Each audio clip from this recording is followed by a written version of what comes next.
छत्तीसगढ़ से खबर आई है कि राज्य वक्फ बोर्ड की संपत्तियों का हिसाब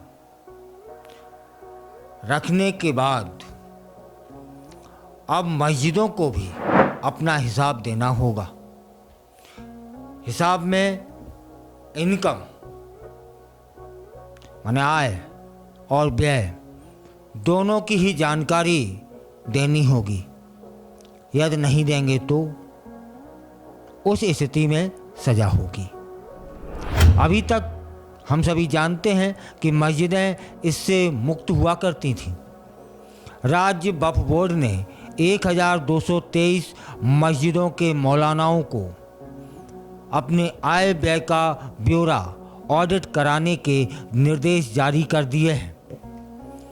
ऑडिट का परीक्षण वक्फ बोर्ड ही करेगा।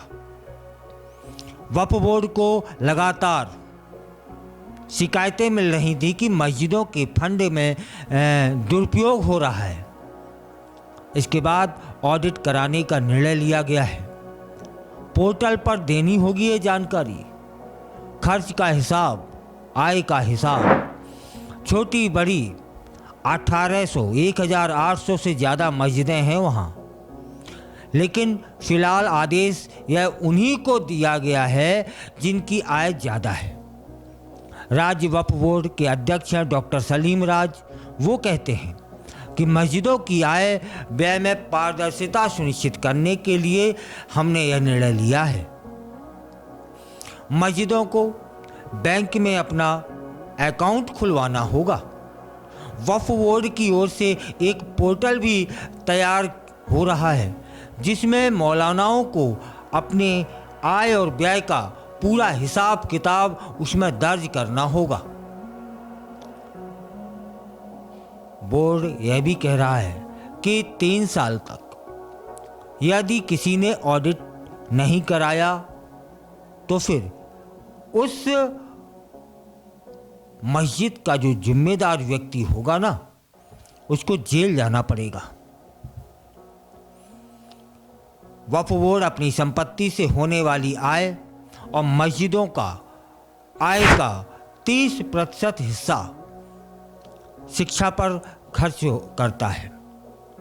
बोर्ड का अनुमान है कि यदि बड़ी मस्जिदों की मासिक आय, जिनकी आय 1.5 लाख रुपए और साल में 15 लाख से 20 लाख रुपए तक है, अभी उनको ही ऑडिट कराने का निर्णय लिया गया है।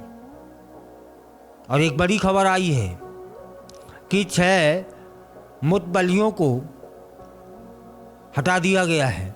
राज्य वक्फ बोर्ड के 6 मुतबलियों को उनके पदों से बाहर कर दिया गया है। इनमें रायपुर के 2, कांकेर, दल्ली राजा, बिलासपुर और अंबिकापुर के 1-1 मुतबली शामिल हैं। फिलहाल इस निर्णय से एक तरह से चर्चा शुरू हो गई है। अभी तक वक्फ बोर्ड की संपत्ति और आय व्यय का ब्यौरा ऑडिट होता था। अब मस्जिदों का भी, मस्जिदों की आय का भी, मस्जिदों की व्यय का भी, कि आपने जो पैसा आया वह कहाँ खर्च कराया या कहाँ खर्च किया है, उसका हिसाब किताब देना होगा, ऑडिट करानी होगी। न कराने के स्थिति में जेल जाने को तैयार रहें।